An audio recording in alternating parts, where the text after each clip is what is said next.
안녕하세요. 하루 필수 말씀 충전 하필 큐티 조정환입니다. 오늘 함께 나눌 하나님 말씀은 사무엘상 1장 1절에서 18절까지 말씀입니다. 에브라임 지파에 속한 수베 자손 엘가나라고 하는 사람이 에브라임 산간 지방에 있는 라마다임에 살고 있었다. 그의 아버지는 여로함이고 할아버지는 엘리후이고 그 윗대는 도후이고 그 윗대는 수비다 라고 이렇게 엘가나라는 사람을 소개를 하고 있습니다.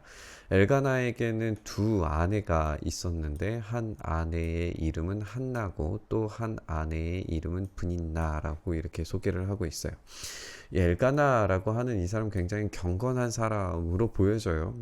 정기적인 예배에 잘 참석했고 하나님의 언약에 충실하려고 노력했던 사람으로 보여집니다. 그런데 이제 이 두 아내가 등장함으로써 우리가 창세기에서 하나님께서 일부일처를 명령하셨던 것에 이제 반하는 그런 모습을 우리가 보게 되죠. 이런 것들이 이제 사사기 시대의 이런 문화들이 이어져 오고 있다는 것의 어떤 반증이 될 수도 있겠고, 그리고 이 당시에 이런 환경과 상황들을 이 영적인 어두움 그리고 그럴 수밖에 없었던 그런 상황들, 그 시대의 어떤 상황들 이런 것들과도 연결을 해서 읽을 수밖에 없는 것 같아요. 역사를 우리의 시각에서만 읽으려고 하는 것은 오류가 생길 수밖에 없습니다. 그 당시의 사람들의 입장에서 생각을 해보았을 때 두 아내가 있을 수밖에 없었던 이유는 뭐냐면 한나에게 자녀가 하나도 없었다는 거예요. 엘가나는 경건한 사람으로서 이제 생육하고 번성해야 하는 그런 책임이 있는데 첫 번째 아내로 보여지죠. 한나를 먼저 소개하고 있으니까. 한나라고 하는 여인을 통하여서 이제 임신을 하지 못했기 때문에 자녀를 낳고 생육하고 번성해야 될 의무에 생육하고 번성해야 할 의무를 가진 엘가나가 그 일들을 하기 위해서는 또 다른 아내가 필요했던 거예요. 그래서 다른 한 아내의 이름을 이제 브닌나라고 하는 아내를 맞아들이게 된 거죠. 브닌나에게는 자녀들이 있었지만 한나에게는 자녀가 하나도 없었다라고 이야기를 하면서 지금 한나 사이에 이 브닌나와 브닌나의 자녀들 이렇게 소개를 하면서 이 브닌나의 자녀들이 이 아이 없는 한나의 중심부로 들어와 있는 문장 구조를 우리가 볼 수 있게 되는데요. 이런 것들이 굉장히 히브리 언어 습관에서는 중요하게 작용을 합니다. 그래서 이 한나의 이 아이 없음과 이 브닌나의 아이 있음이 굉장히 비교되고 브닌나의 아이 있음이 훨씬 더 이제 중요한 역할을 이 엘가나 가정에 했다라고 하는 것을 우리가 알 수가 있어요. 이제 그것이 이 3절과 이 5절까지의 이야기인데요. 엘가나는 매년 한 번씩 자기가 사는 성읍에서 실로로 올라가는 이 경건한 예배의 이 행위를 계속했습니다. 만군의 주님께 경배하며 제사를 드렸어요. 그곳에 엘리의 두 아들인 홈니와 비느하스가 주님의 제사장으로 있었습니다. 지금 여기에서 이제 주님께 경배하며 제사를 드리는 엘가나와 엘리의 두 아들인 홈니와 비느하스가 제사장으로 있었다라고 하는 것이 연결되는 걸 우리가 볼 수가 있죠. 지금 엘가나의 아들은 브닌나의 아들입니다. 그리고 이 브닌나는 우리가 이제 이후에 말씀을 우리가 읽어보면은 이 항상 한나를 괴롭게 만드는 인물의 아들들이잖아요. 그것과 홈니와 비느하스가 지금 연결되는 것처럼 보여지는 거예요. 그 엘가나는 제사를 드리고 나서 아내와 브닌나의 그 모든 아들들에게 각각 한 몫씩을 나누어 주곤 했는데, 그런데 한나에게는 두 몫을 주었다. 주님께서 한나의 태를 닫아 놓으셨지만 엘가나는 한나를 사랑했다라고 이렇게 지금 오늘 본문에는 표현이 되고 있지만, 사실 이거는 좀 번역상의 이 난점이 있습니다. 우리가 이 두 몫을 주었다라고 해석을 하는 것이 우리 개역 개정에서도 그렇게 번역을 했지만 사실상 한나에게 한 몫을 주었다라고 그렇게 이야기하는 편이 옳아요. 왜냐하면 제사의 이후에 나누어지는 몫을 이제 임의적으로 한나에게 두 몫을 더 주고 뭐 이런 것들은 엘가나의 입장에서는 불가능했을 거예요. 엘가나가 이제 제사를 드리고 난 다음에 브닌나와 그가 낳은 모든 아들, 딸들 이렇게 되어져 있는 것으로 이 아들 2명 이상, 딸 2명 이상 복수의 어떤 그런 이미지거든요. 그러니까 더 많은 몫을 주었을 거예요. 한나에게 두 몫을 준 게 아니라 한나에게 한 몫을 준 것으로 우리가 해석을 해본다면 한나에게는 엘가나가 한나를 사랑했음에도 불구하고 한 몫을 줄 수밖에 없었어요. 그 이유가 뭐냐면 주님께서 한나의 태를 닫아 놓으셨기 때문이다. 이렇게 해석하는 것이 적절합니다. 그러니까 엘가나는 한나를 사랑한 건 맞지만 이 율법에 의해서 한나에게 한 몫을 줄 수밖에 없었고 그 이유는 한나의 태를 닫아 놓으신 분이 하나님이시기 때문이다 라고 하는 설명이 이 본문에서는 가장 적절하게 잘 어울리는 거예요. 왜냐하면 지금 이 분인나와 그가 낳은 모든 아들 딸들에게는 한 몫이 돌아가고 있고 그곳에는 엘리의 제사장 우리가 이제 살펴보겠지만 제대로 영적인 상태를 파악할 수 없는 굉장히 눈멀고 귀가 어두운 살이 뒤룩뒤룩 찐 그런 제사장이죠. 그리고 홈리와 비느하스 이들처럼 하나님 앞에 죄악을 저지르는 제사장이 없을 정도의 아주 악한 제사장들인데 그 제사장들이 자기 몫을 취하고 있을 때 이 사랑받는 아내는 하나님께서 태를 닫아 놓으시는 그런 상황인 거예요. 이런 대비가 오히려 이 한나가 한 몫밖에 받을 수 없는 상황을 부각시키면서 하나님께서 지금 이 개인적인 부림을 어떻게 시대의 부림으로 연결하시는가 그들이 정말 경건한 자들이 제대로 된 몫을 받지 못하고 아파하고 슬퍼하면서 기도하고 있는가를 더 부각시키는 그런 장면으로 우리가 읽는 것이 더 적절해 보이는 거죠. 이것이 다시 한번 강조되면서 주님께서 한나의 태를 닫아 놓으셨기 때문에 그 적수인 분인나는 한나를 괴롭히고 업신여겼다. 이것이 지금 이스라엘의 영적인 상태였다는 것을 우리가 염두를 해 두어야 하는 것입니다.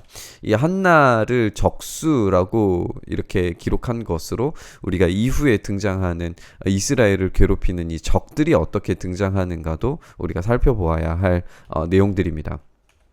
이런 일이 매년 거듭되었어요.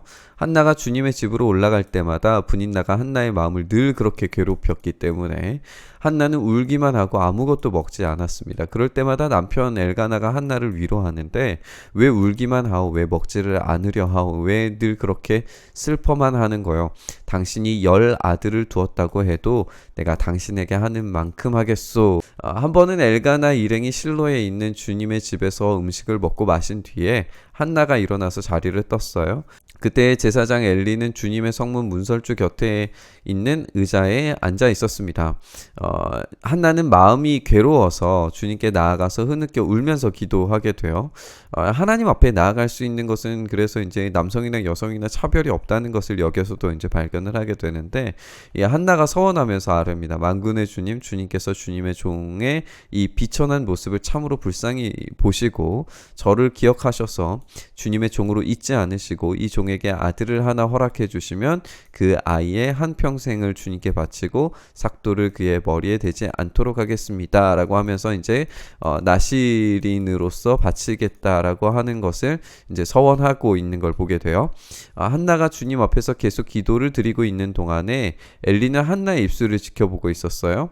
한나가 마음속으로만 기도드리고 입술만 달싹거리고 있었기 때문에 엘리가 한나가 술에 취한 줄로 생각을 하고 그를 꾸짖습니다. 언제까지 술에 취해 있을 것이오, 포도주를 끊으시오. 그러니까 이 여인이 지금 어떤 상태에서 어떤 상황에 기도를 하고 있는지 전혀 눈치채지 못하는 아주 아둔한 제사장을 보여주고 있습니다. 한나가 대답하기를 제사장님 저는 술에 취한 것이 아닙니다. 포도주나 독한 술을 마신 것이 아닙니다. 다만 슬픈 마음을 가눌 길이 없어서 저의 마음을 주님 앞에 쏟아 놓았을 뿐입니다. 라고 그렇게 고백을 해요. 이 종을 나쁜 여자로 이제 원문에서는 이 벨리알이라고 하는 그런 언어를 가지고 와서 사용할 정도로 악한 여자라고 그렇게 이야기를 하는데 그만큼의 엘리의 판단이 이 한나를 악한 여인으로 지금 보고 있었다라고 하는 것을 우리가 알 수가 있어요. 그렇게 여기지 마시기 바랍니다. 너무나도 원통하고 괴로워서 이 기도를 드릴 수밖에 없었습니다. 라고 그렇게 이야기를 하니까 엘리가 말하기를 그렇다면 평안한 마음으로 돌아가시오. 이스라엘의 하나님이 그대가 간구한 것을 이루어 주실 것이오. 라고 그렇게 이야기를 합니다. 한나가 대답하기를 제사장님 이 종을 좋게 보아주시기를 바랍니다 라고 하면서 그 길로 가서 음식을 먹었어요. 이제 이 엘리의 이 선언으로 말미암아서 어떤 회복이 일어났으리라고 생각이 되어지기보다도 이 기도 가운데서 하나님께서 어떠한 일들을 행하고 계셨음을 응답을 받았음을 우리는 암시적으로 생각을 해봐야 됩니다. 왜냐하면 이 뒤에 등장하는 이 한나의 기도가 단지 자기 개인의 기도로 지금 드려지는 것이 아니라 그 시대를 대변하는 그런 기도로 바뀌어져 있는 것을 우리가 보게 되거든요. 그러니까 이때에 이 음식을 먹은 이 사건이 자신의 개인의 기도로부터 출발했는지를 모르겠지만 그 시대를 놓고 기도하는 기도로 하나님께서 바꾸시는 어떤 그런 과정들을 개인적인 경험으로 했으리라고 우리가 충분히 생각을 해볼 수 있는 것 같아요. 그렇기 때문에 이 아둔한 엘리의 어떤 위로에서 이 자신의 마음을 돌이킨 것이 아니라 그런 변화를 여기에서 이제 감지를 해야 하는 것이 옳고, 그래야 엘리의 이 아둔함과 나중에 이 사무엘의 하나님 앞에서의 예민함, 이런 것들이 훨씬 더 부각되는 것으로 우리가 보아지게 될 거예요. 그래서 지금 이 장면에서 엘리는 제대로 파악하지 못하고 있는 그런 모습으로, 그러나 한나는 하나님의 그 어떤 변화시키시는 것들을 경험한 것으로 우리가 이해를 하면서 이 본문을 한번 읽어보셨으면 좋겠어요. 그리고 다시는 얼굴에 슬픈 기색을 띠지 않았습니다. 어떤 한 사람의 위로로서 이런 변화가 급진적으로 이루어지지는 않죠. 여기에 분명히 하나님의 만지심이 있었으리라고 우리는 충분히 예상을 해볼 수가 있습니다. 한나는 자기의 개인의 이런 아픔과 고통을 놓고 기도했지만 그것이 하나님으로부터 이루어졌고 그 시대를 통과하는 시대의 정신이 거기에 있었다라고 하는 사실을 몰랐었을 거예요. 그런데 어떠한 기도의 자리를 통하여서 하나님과의 깊은 친밀한 자리에서 하나님이 일하시는 그런 과정에 대해서 깨닫고 알게 되니까 그 마음의 모든 이 불안함과 이 슬픈 기색이 사라지고 자기의 억울함과 이 연약함들을 하나님 앞에 온전히 맡겨드리는 그런 상황으로 바뀌게 되는 걸 우리가 볼 수 있게 되는 겁니다.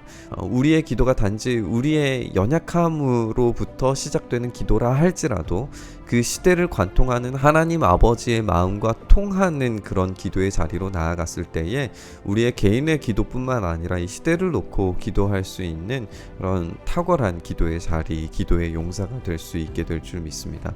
오늘 이 본문 말씀 함께 묵상하면서 우리의 기도가 이 시대를 관통하는, 그래서 이 다윗이 나오기까지의 어떤 그런 과정들을 우리가 살펴보면서 이 사무엘을 지나가겠지만 우리의 삶에서 또한 이 사사시대를 통과하며 우리의 영적인 어두움의 시대를 통과하며 다시금 하나님께서 왕으로 임재하셔서 참되게 역사하시는 그 나라를 우리가 발견할 수 있게 해달라고, 이 시대를 놓고 기도하는 기도자가 될 수 있게 해달라고 이 말씀 묵상하며 나아갔으면 좋겠습니다. 주님, 우리의 기도가 그렇게 더 깊어져서 하나님의 마음과 통할 수 있는 친밀하고 온전한 기도자로 설 수 있도록 주여 은혜 더하여 주시옵소서.